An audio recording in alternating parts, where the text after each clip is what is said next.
friends of family and strangers, and my family used to rape me, make me abort the babies I had. It would be hard to imagine more misery and suffering than what Theresa says she's had to endure.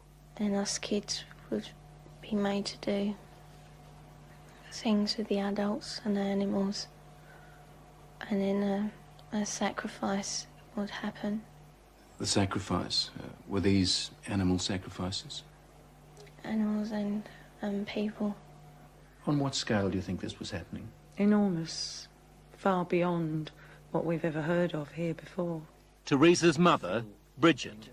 You're talking about mass murder? Yes, on a scale that this country's never heard of before. Like the old people's homes now, only there's a... For the first time, Theresa is learning what it's like to live with love instead of fear. Pretty low. In this quiet English village, with the help of her mother, she's slowly repairing her broken life. Theresa is now 15, but at the age of 2, she was left in the care of this woman, the grandma she called Nan. And that, she says, is when her torment started. Who was the leader? Who was the boss of the gang, of the cult? At home it was my Nan. Your Nan made you have sex with animals? Yeah. Like goats and donkeys. The story of Theresa is a story almost too horrible to recount. A case of child abuse that goes well beyond the kind of things we normally associate with the abuse of children. In 27 years of reporting, it has to be one of the most painful stories I have ever had to tell. How many men or how many people would have sex with you? What, at one time? Yes. About everyone who was there, which must have been about 20. You know, from 10 to 20 people. If it was a big ceremony, it used to be 30. What would your grandma be doing when these men were forcing themselves on you? Usually laughing. Or smiling. Or having sex with another man. Or other men. A chronicle of debauchery and depravity so horrific it's hard to believe. You have to ask yourself, could Theresa be just making it up? No. I know what's true and what's not. No, I know what I saw. Children don't make up elaborate lies that this would have to be if it was a lie, which I know it is not. It isn't. This couldn't be a terrible dream, a nightmare that you're reliving? No. It's no dream. It's a nightmare, but it's not one you can wake up from. It's there all the time.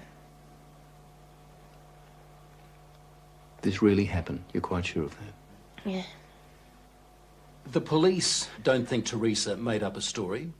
Some of the cult members are to stand trial. 5 men have been charged with rape. As for Nan, the grandmother, she's 61 and lives in this council flat in South London. She's charged on 7 counts of aiding and abetting rape and 2 counts of performing abortions on Theresa. If you're finding this hard to believe, so did I at first. But then there are the medical reports, evidence of sustained sexual abuse. And there's this, a statement prepared for 60 Minutes by Theresa's psychiatrist. It says, in my opinion, Theresa's account is not the product of a psychotic illness, nor the figment of a fertile imagination. I believe her to be telling the truth. I know what's true and what's not. We also took Theresa's story to this man, therapist Ray Wire. He reads a transcript of our interview and listens to her voice. It's no dream. Few people, if any, in Britain have counselled as many victims of satanic abuse or Satanists themselves as Ray Wire has. If there is an expert on satanic cults, it would have to be him. Do you believe Theresa's story? I believe Theresa's story. It's exactly the same story as I've heard from men who says they've done it. You've dealt with other cases like hers? Yes. 21 cases like hers, he says, in the past 2 years alone. Themes like they were put in boxes with spiders and worms, where they were trapped in fear, where there was a high use of excrement and urine, where there was talk of human sacrifice. Take just one of those rituals, putting children in boxes with spiders and worms. Now, listen to what Theresa told her mother. And they had a coffin-like box that children were put in with spiders and snakes and the lid shut and left in there. I would have come out deranged. I could not have coped with that mentally at all. You have evidence to back up stories like Theresa's, that this is really happening? Well, we have that age of child, 6, 5 and 4, giving information that ties up with Theresa. How do those children know? How do those children able to describe rituals, to talk about ceremonies, to talk about sacrificing animals? How do those children know? Nightmares, imagining it? You can't imagine those things at 3 and 4 years old, and you also don't have the evidence of anal sex abuse and oral sex abuse and all that other abuse that clearly those children have experienced and endured. During these ceremonies, was Satan, the devil, ever referred to? He was called Lucifer.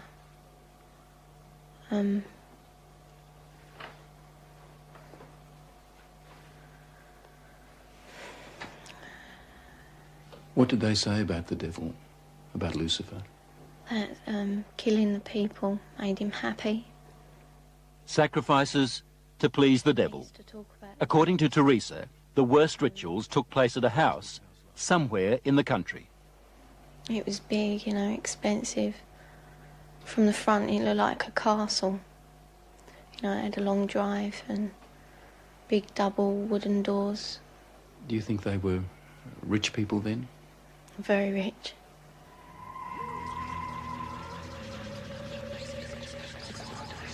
Now, where was this big house somewhere in the country?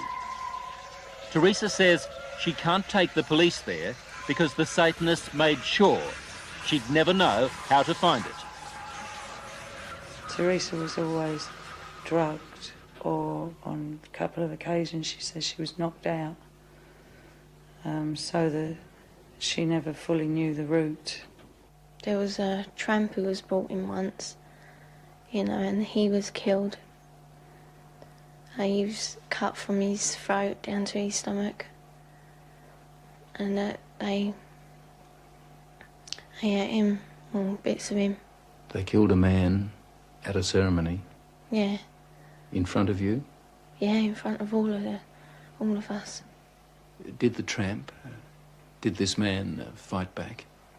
No, I think he was, you know, drunk or something. He seemed really dopey. He was laughing a lot when he was brought in. And he started screaming when they began to cut. But after a while, you know, he died. In a few killings before then. Although I wasn't used to it, you know, that was the worst one. I really don't know what I thought.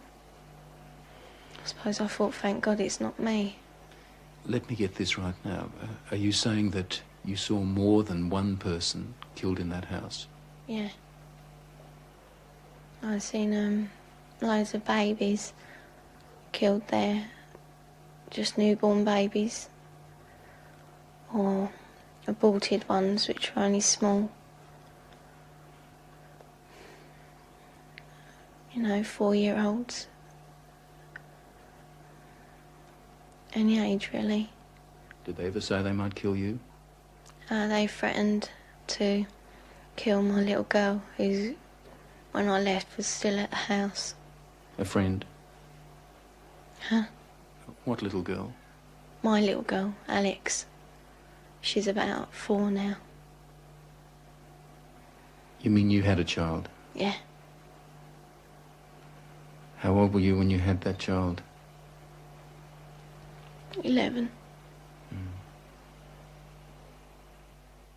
Motherhood at the age of 11. Never talked But about it. from what Theresa told her mother, it wasn't the only pregnancy. We think about 7 or 8 times. It's hard to say. It was constantly happening from the time she was capable of being pregnant. What happened to the pregnancies, to the babies? They were aborted by my nan or by one of the doctors at the house. There were doctors there at that house? Yeah, there was 2, I think. Yeah, and a nurse. What would happen to the fetuses, the unborn babies? I used to be taken away most of the time, and one time the baby was taken out of me and then killed in front of me because it was still alive. And then, what would happen? Well, after they killed it, they would eat it. But we were also made to eat it. You were made to eat your own fetus? Yeah. Who made you do this? My nan. You'd think the one person in the world you could leave a little girl with would be Grandma. Someone to give her love and protect her from harm. Yet, when Theresa was left to live with her grandmother, they might as well have handed her to the devil himself. Grandmothers, I mean, the vision it conjures up for you, a sweet old lady with grey hair, rosy cheeks, holding her arms out to love her grandchildren. And it was exactly the reverse. But why was Theresa living with Nan in the first place and not with her mother? Well, when my first marriage broke up, I took the children with me and couldn't cope. So I gave them to their father, who in turn moved to his mother's. And to Nan's place? Yeah. And when he left the Nan's place, he left the children there. How do you feel now towards her grandma and the other people who did all those things to your daughter? They disgust me. They are the worst form of life this earth has had the misfortune to create. Vile. Did you ever try to run away? You must have been frightened. A couple of times I did, but my uncle, he caught me and brought me back. Going to the police? Did that occur to you? No. No. I thought it was normal, you know, even though I didn't like it. You know, I mean, you don't like to eat greens, but you know, somehow, I thought it was just her being called to be kind or something like that. She said to me it was something that everybody did, she thought, you know, like you don't like going to school or the dentist, you don't like going to the black masses. It was never any different. I didn't have nothing to compare it to. All part of life, Theresa thought. Even a miscarriage one day at school. Yeah, I asked the teacher if I could go to the toilet, and she allowed me out. I went into the toilet and the baby was in my knickers. I thought it was dead, but it wasn't. It was still moving. And yet no one at school knew? No. Saw anything? No. Or if they did, they didn't say. No, she was treated for a high temperature, fever, nothing more. What did she do with the baby? She kept her for a while because she was frightened that they'd use the child as part of the rituals. So she turned a pencil case into a little coffin. Apparently She put roses in to make her smell sweet, put a letter with her, pictures of herself and her brother, a picture of me. And then I put it down the chute because I didn't want my nan to get it. As we said earlier, the police have already charged some members of the cult, and we know they're also investigating Theresa's accounts of those ritual killings. If there were as many, she told us, then the Satanists had a problem. How did they get rid of the bodies? They had a tub, you know, pretty big, I don't know. A very big tub, and they used to put the bodies and bones in there. And it used to go like, you know, fizzy and that. And then there was nothing left. Well, there didn't seem to be, but when they cleared it out, there used to be a sludge at the bottom. Theresa's story, her account, doesn't really surprise you? It doesn't surprise me in the light of satanic abuse, no. Do you get frustrated with people who just won't accept that these things do happen? Yes, because I've worked with murderers in prisons for years. Not that long ago, a boy was found in a forest in southern England without a head. We have no doubts that men can do that. And yet when we start talking about men within Satanism who actually believe in evil and it's the right to express evil, we suddenly have a doubt. As I was leaving Theresa's place, she handed me this note. It's addressed to the film crew. She says, "Thanks for bothering to help kids like me. I hope it helps." On the other side, there's a poem Theresa made up while she was staying at Nan's place. She calls it Nothing Left. Nothing left. I would scream, but there is no voice left. I would cry, but there are no tears left. I'd fight, but there is no strength left.